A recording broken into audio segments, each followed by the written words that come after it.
Donc nous sommes ensemble, comme, un jeudi sur 2 depuis maintenant plus d'un mois. Nous sommes ensemble, de 18h30 à 19h45. Donc bienvenue dans cette, série des Webiris, c'est une nouvelle série qui démarre. Alors, la créativité, c'est quoi? Je suppose que si vous êtes là, vous savez déjà, pas mal de choses sur la créativité. Ce sont des méthodologies, des techniques, surtout une posture en fait et qui est destinée en fait, à tout le monde en réalité, qui peut, voilà que l'on peut travailler, c'est un plaisir à la fois solitaire et en groupe, la créativité et donc on peut, largement utiliser la créativité pour le plus grand bien de l'humanité, dans les associations, dans les territoires, dans les organisations, voilà et tout le monde est concerné. Alors, la culture collaborative, créative chez Iris, en fait, bah, c'est plusieurs choses. C'est, innover autrement, en étant centré sur l'utilisateur. C'est du sens, de la nouveauté. C'est, changer de regard sur son rôle, sur ses collaborateurs. C'est travailler autrement dans l'équipe avec sa hiérarchie, entre les départements. C'est évidemment renforcer la cohésion, contribuer autrement à l'évolution du service et puis quand on a fini, on recommence. Alors il y a 3 leviers dans les organisations pour une culture de la créativité. C'est un petit peu les piliers sur lesquels on va s'appuyer, pour, mener à bien une démarche créative. Il faut évidemment qu'il y ait une motivation intrinsèque. Il faut qu'à l'intérieur de l'organisation, bien entendu, il y ait des personnes qui soient motivées par, la recherche, en question. Il faut aussi une expertise, c'est-à-dire qu'en interne, il y ait une connaissance de l'objet de la recherche créative en tant qu'utilisateur, en tant qu'expert. Et puis, un savoir-faire créatif, c'est-à-dire une ou des personnes qui, soient en maîtrise des processus de résolution créative de problèmes et évidemment du savoir travailler ensemble parce que, ensemble on est plus efficace, on est plus créatif et puis c'est plus fun en plus.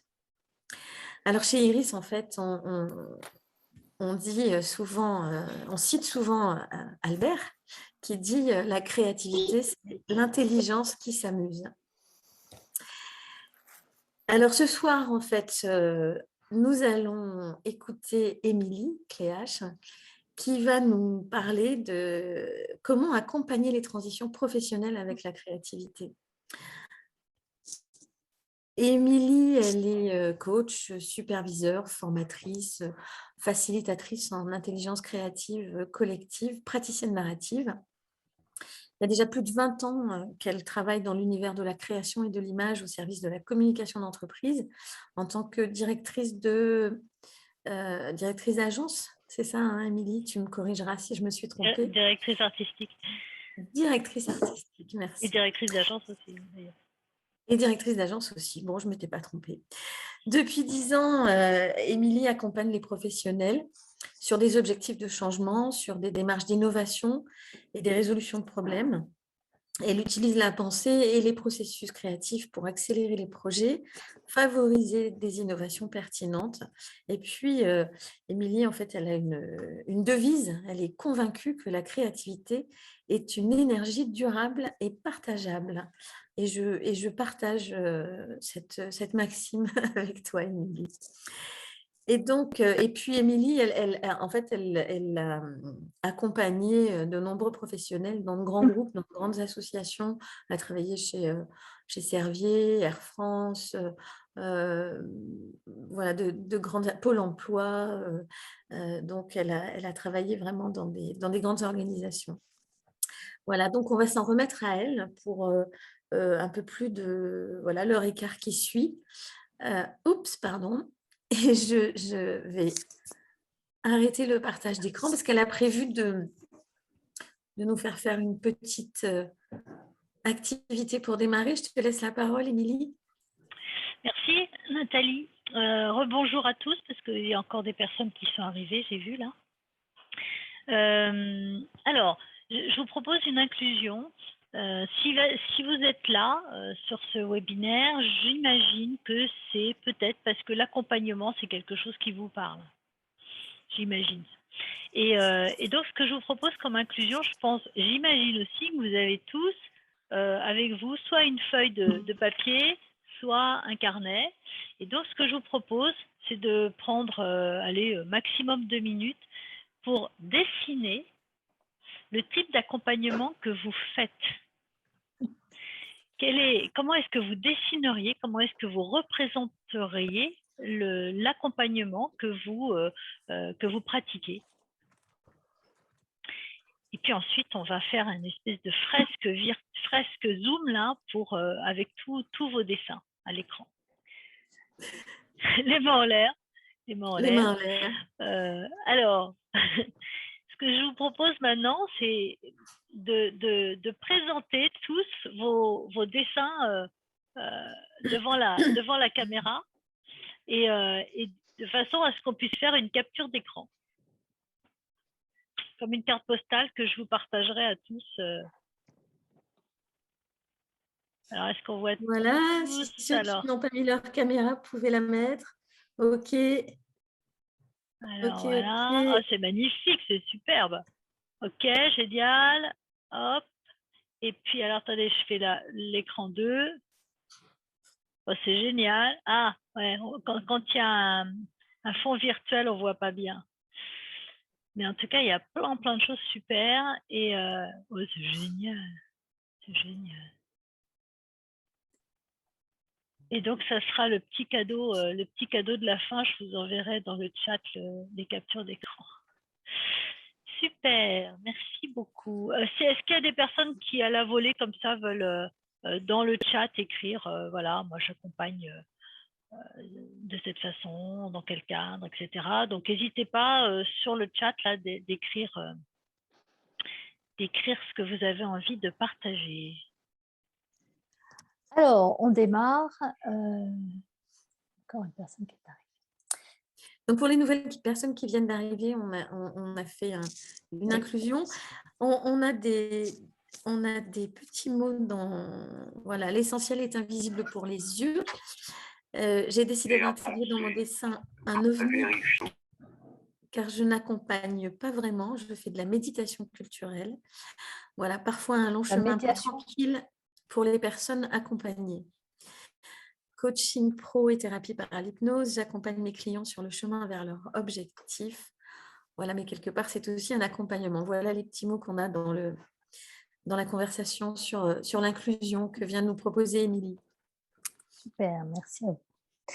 Alors, on va attaquer le sujet de comment est-ce que la créativité peut apporter quelque chose, peut nous apporter quelque chose quand on accompagne, et en particulier les transitions professionnelles.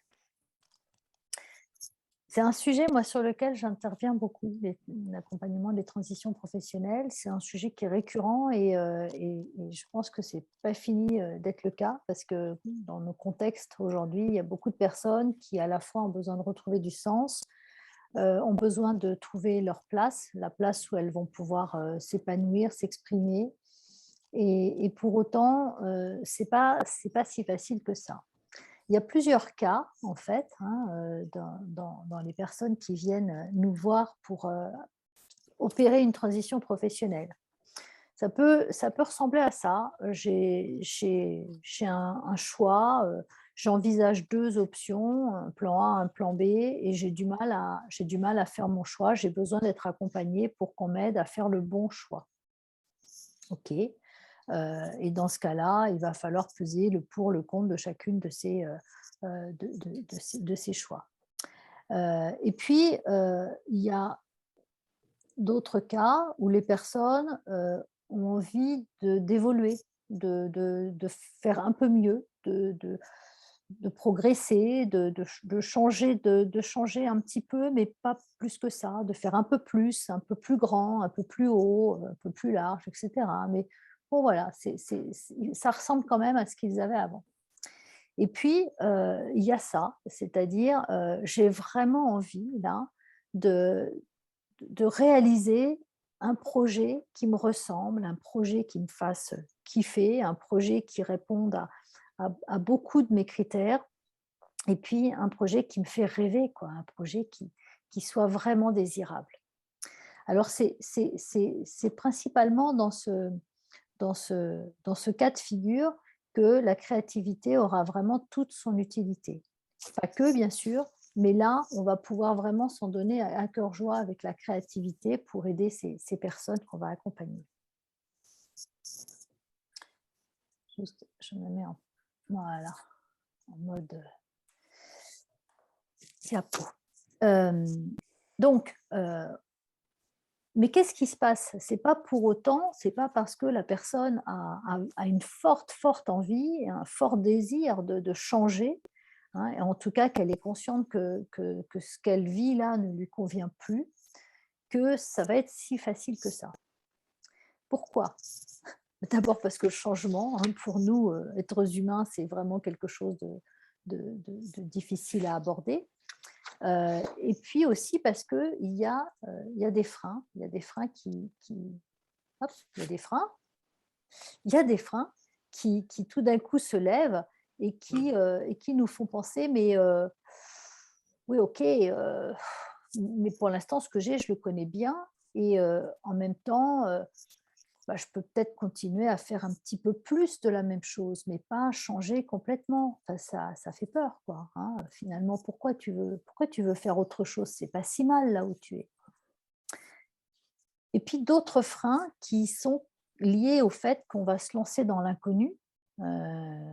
On sait très bien ce qu'on veut quitter, mais on ne sait pas encore très bien à quoi va ressembler ce vers quoi on ira, et en tout cas ce qu'on va pouvoir atteindre.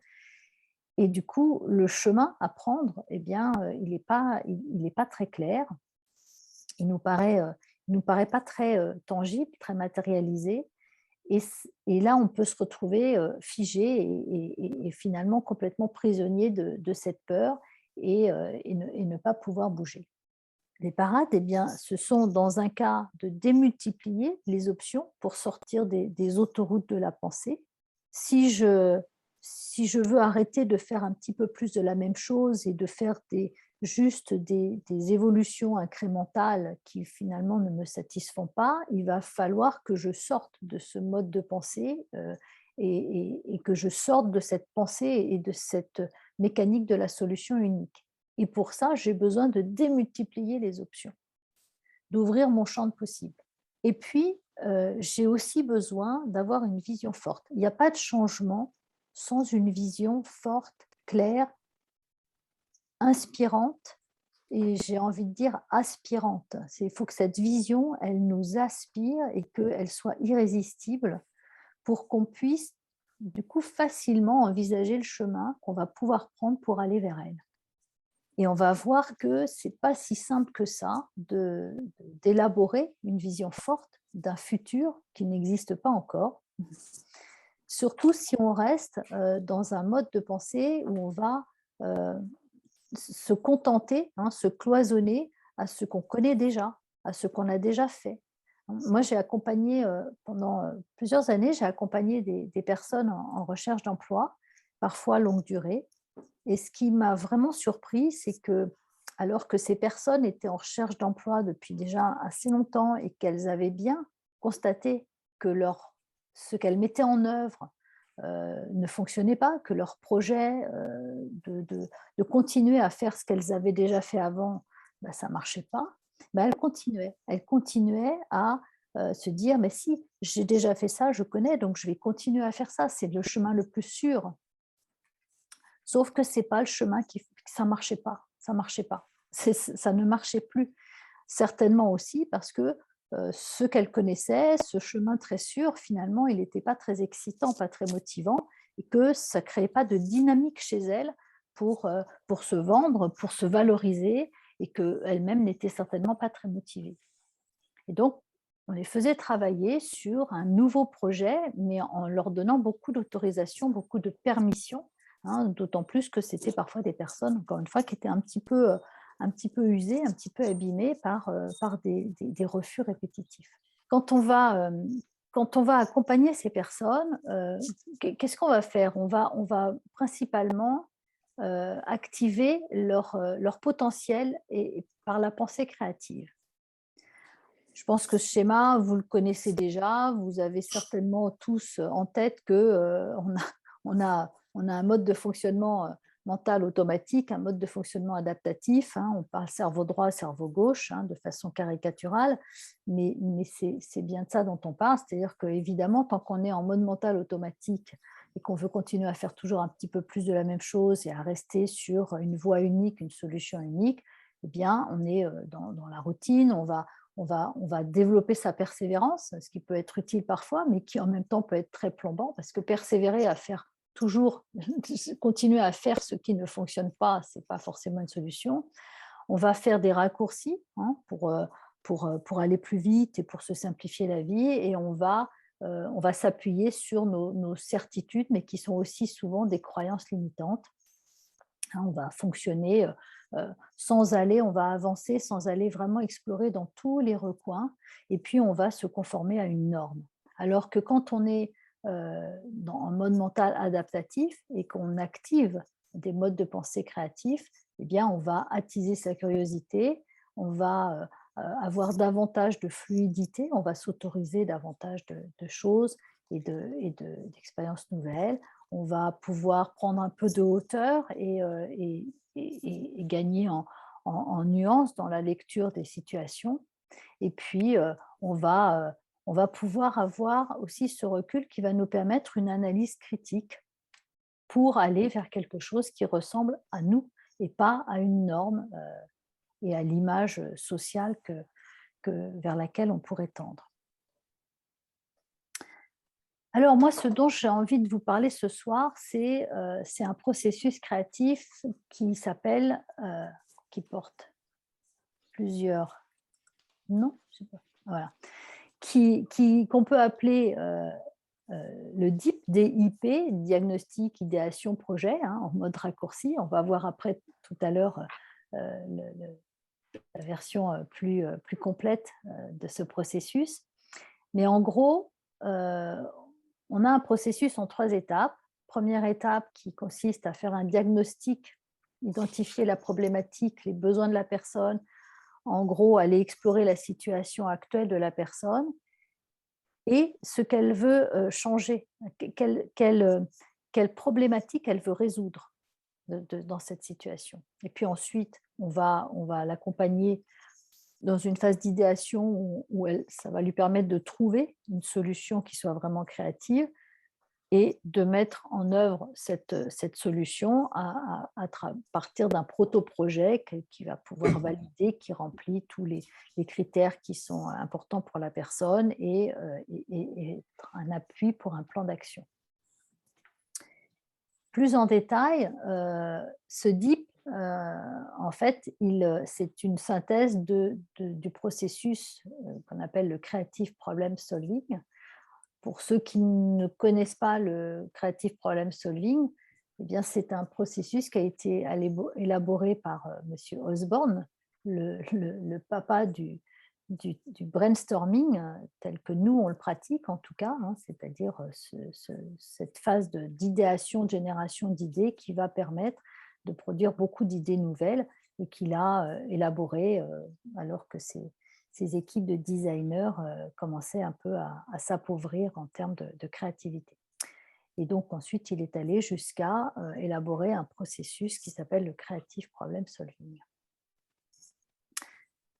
Et si on rentre dans le détail, et je voudrais qu'on fasse en fait le parallèle avec un processus d'accompagnement vers un objectif, on va donc passer par une phase d'exploration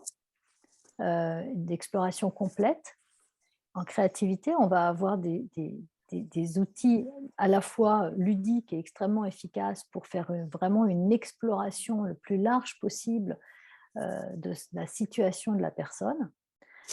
Et puis, à partir de cette situation, on va proposer d'imaginer, j'utilise volontairement le terme d'imaginer, la vision idéale que cette personne voudrait voir se réaliser.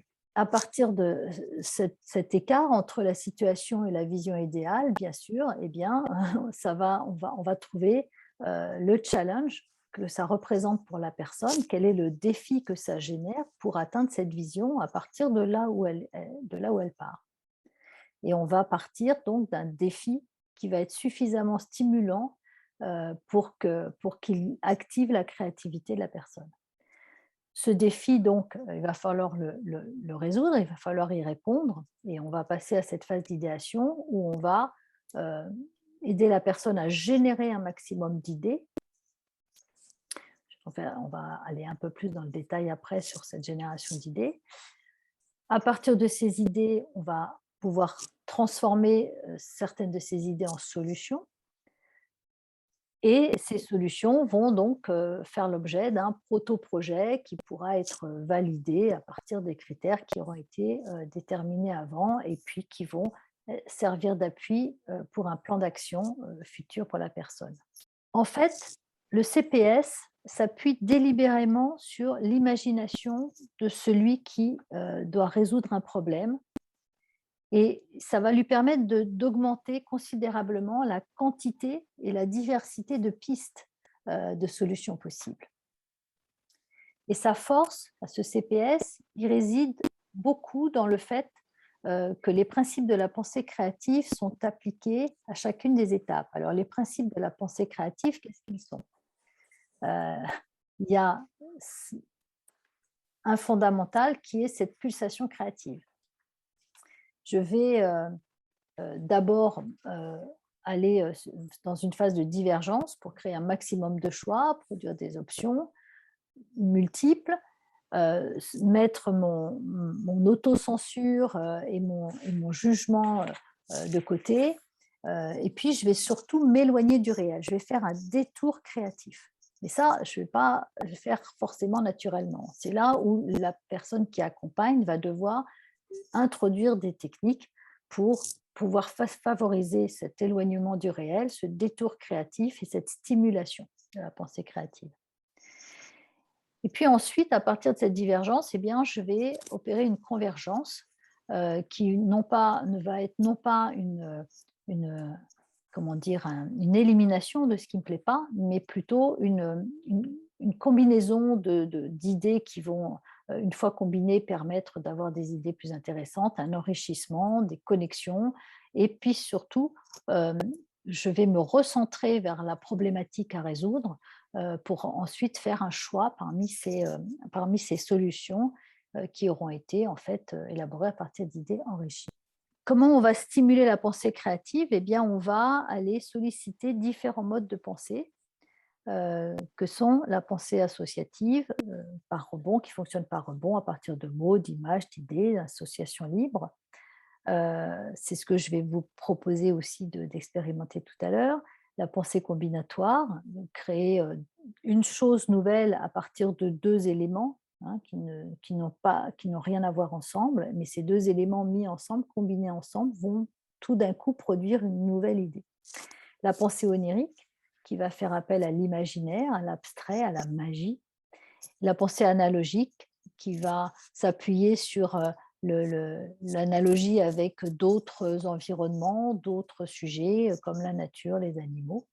Et puis la pensée altérative qui va consister à prendre ma problématique de départ et de la transformer, de la déformer, de l'étirer, de la réduire, de l'agrandir et de voir comment est-ce qu'on l'envisage quand on a fait ces transformations. Les règles du fonctionnement créatif, eh bien, ce sont évidemment des règles d'ouverture. Il faut qu'on élimine totalement la critique. On est dans du oui et plutôt que dans du oui mais. On va favoriser l'originalité, voire même des idées folles. On va faire confiance à son intuition plus qu'à sa raison. Et on va surtout viser une grande quantité d'idées, de propositions en phase de divergence. En phase de convergence, on va juger positivement les idées, exploiter tous les possibles, être déterminé vers l'objectif, chercher l'inédit et le novateur. Alors, et ça, on va le faire à chacune des étapes du CPS.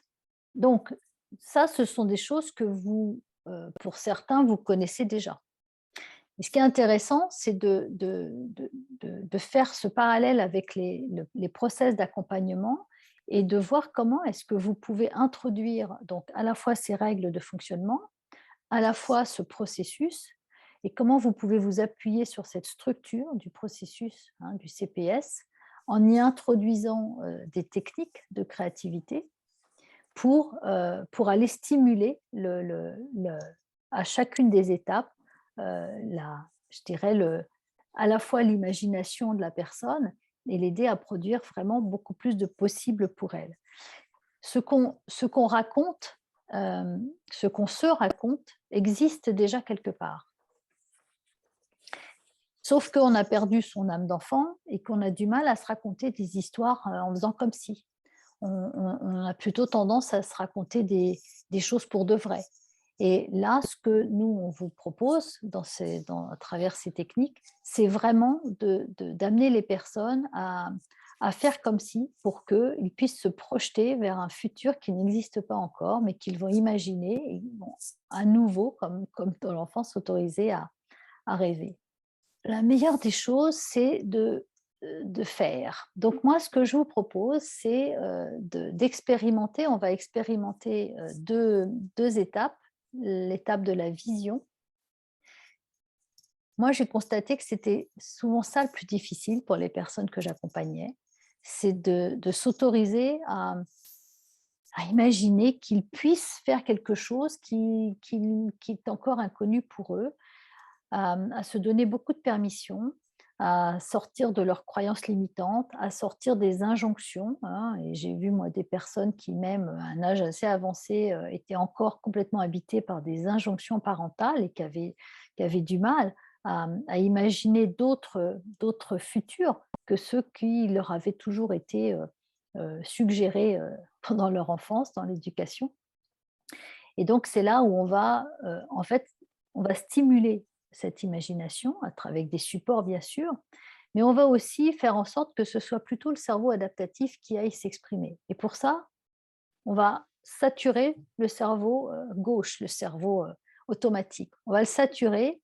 Et ce que je vous propose d'expérimenter là, c'est de le saturer en vous mettant dans une dynamique extrêmement rythmée d'expression, pour que, à un moment donné, très vite, le cerveau gauche se dise: ok, je lâche l'affaire et maintenant je vais aller, hop, c'est le cerveau droit qui va prendre le relais, parce que moi je ne sais plus faire là, à partir de ce que j'ai l'habitude de faire, ça ne fonctionne plus. Donc on va faire un focus sur la vision pour sortir de la voie unique, envisager plus de possibles. Et là, vous allez stimuler votre imaginaire, sortir du cadre et formaliser la vision pour la faire exister. En gros, ce qu'on va faire, c'est on va faire comme si. Faire comme si, c'est déjà s'engager vers le projet. Faire comme si, c'est déjà engageant. Faire comme si, c'est déjà donner une forme, mettre des mots, mettre même des images parfois sur ce que l'on désire vraiment. Pour ça, on va vous installer en salle, en groupe de 3, je crois. Je ne sais plus ce qu'on avait dit, en groupe de 3. Oui, c'est ça, en groupe de 3. Et moi, je vous propose donc d'expérimenter ce travail sur la vision, sur un sujet, je crois qu'il peut parler à tout le monde, qui est: ça serait quoi vos prochaines vacances de rêve? Et là, imaginez que tout est possible. Vous oubliez toute contrainte matérielle, toute contrainte de temps, toute contrainte. Vous imaginez que tout est possible. Et vous allez rentrer dans une dynamique créative avec une phrase générative qui est: ce serait merveilleux si. Je pense que certains d'entre vous connaissent déjà cette technique. Donc, si vous êtes dans les groupes avec des gens qui connaissent déjà cette technique, ça va être facile parce qu'ils vont vous entraîner. Le principe, c'est que vous allez produire un maximum de propositions en partant de cette phrase: ce serait merveilleux si, ce serait merveilleux si, ce serait merveilleux si, sans s'arrêter, en vous rebondissant sur les idées des autres, surtout, hein, rebondissez, rebondissez, rebondissez et produisez un maximum d'idées sur les ce serait merveilleux aussi. Ça, c'est la première phase. Quand vous avez produit beaucoup de ce serait merveilleux aussi, vous allez, je vais vous partager, je vais vous partager un lien, le lien d'un Google Slide sur lequel vous allez pouvoir travailler, enfin travailler, on va dire. Je peux le mettre si tu veux. Tu le mets? Ouais, je veux bien que tu le mettes. Voilà. Hop, c'est parti. Donc, vous allez avoir les consignes, hein, donc je vous recommande de copier-coller le lien avant de quitter la salle principale. Vous allez avoir les consignes, donc en 3 minutes chrono, vous allez produire un maximum de ce serait merveilleux aussi. Allez, 5 minutes, on va dire 5 minutes chrono. Et puis ensuite, une fois que vous considérez que c'est bon, vous avez purgé toutes les propositions, vous allez en choisir une à main levée, on va faire simple, celle qui vous paraissent le plus désirable, mais éventuellement, vous allez pouvoir en combiner plusieurs. Donc, vous allez avoir ce temps de convergence. Il va falloir qu'il y ait une personne, un animateur qui relise, qui écrivent toutes les ce serait merveilleux si sur les boards que je vous ai préparés là. Et puis, une fois que vous aurez toute votre liste, que vous allez faire votre travail de convergence en sélectionnant, combinant, etc., ce qui vous paraît vraiment super motivant et super excitant, vous allez pouvoir choisir une ou deux images parmi celles-ci qui va représenter votre vision pour en faire une carte postale. La carte postale, en gros, ça y est, la vision s'est réalisée, vous êtes dans ces vacances géniales, idéales, de rêve, et vous envoyez une carte postale à votre meilleur ami. Et donc, vous avez le visuel, et là, vous écrivez le texte à votre meilleur ami pour dire quelques mots sur ces vacances tellement géniales. Vous avez, vous avez plusieurs boards, donc quand vous allez partir dans les salles, vous allez voir le numéro de la salle dans laquelle vous êtes. Notez-le bien, parce qu'ensuite, vous pourrez aller sur le board qui correspond à la salle dans laquelle vous êtes. Aussi. Alors, je vais partager mon écran pour conclure. Voilà.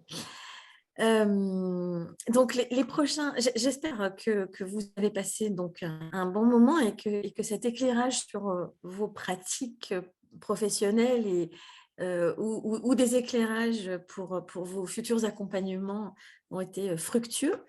Nous vous donnons rendez-vous de nouveau pour les Webiris, donc le 7 avril 2022.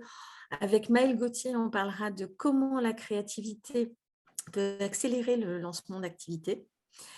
Le 21 avril 2022, quand la créativité facilite la coopération, donc ça sera l'épisode 2 par Isabelle Douillard, parce qu'on a déjà abordé ce thème de la coopération il y a 15 jours, et avec Catherine Lecomte. Et là, ce sera vu sous un angle tout à fait différent. Alors, juste avant de se séparer, pour ceux qui ne connaissent pas, Iris Créativité, en quelques mots, chez Iris, en fait, il y a la palette d'Iris Créativité. Il y a beaucoup de choses qui sont proposées, beaucoup de services et de produits. Nous faisons des formations intra-entreprises sur la facilitation et la créativité, des formations certifiantes de facilitateurs en intelligence créative collective, des facilitations à l'intérieur des entreprises. En fait, on peut faire du sur-mesure intra-entreprise. Il y a toujours, en fait, il y a un vivier de zèbres qui sont en permanence en train de produire des idées, et c'est un vrai laboratoire de recherche, en fait, Iris. Nous avons aussi la possibilité de faire des hackings créatifs en commando. Voilà, on a déjà fait ce genre de choses. Et puis, il y a tous les outils d'animation créative qui sont édités par Iris. Voilà. Il y a une pédagogie spécifique chez Iris parce que d'abord on travamuse et je sais que c'est l'endroit où on travamuse le plus parce que c'est la fondatrice d'Iris, Isabelle, qui a inventé ce mot. Il y a des formateurs praticiens passionnés. On en a eu un échantillon ce soir avec Émilie et ses passions. Il y a de l'expérience, on peut expérimenter aussi. Il y a des invitations à l'action parce que, comme Émilie nous le disait tout à l'heure, on apprend en faisant.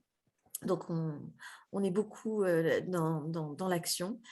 On croit beaucoup dans la richesse du groupe, dans le désir d'apprendre, parce que l'homme est une machine à apprendre. Alors, voilà, on s'appuie juste là-dessus. On s'appuie aussi sur l'émotionnel, le somatique, le cognitif. Et pour ceux qui sont intéressés pour aller plus loin, en relation avec le thème que nous avons abordé ce soir, il y a des formations à la carte, donc s'approprier la démarche CPS notamment, puisqu'on a directement parlé de ça ce soir. Le 10 et le 11 mai prochain, la session, alors la petite cerise sur le gâteau, pour ceux qui sont restés jusqu'à la fin, c'est que les personnes qui ont participé au webinaire pourront avoir une réduction de moins 15% s'ils souhaitent en savoir plus sur la démarche CPS.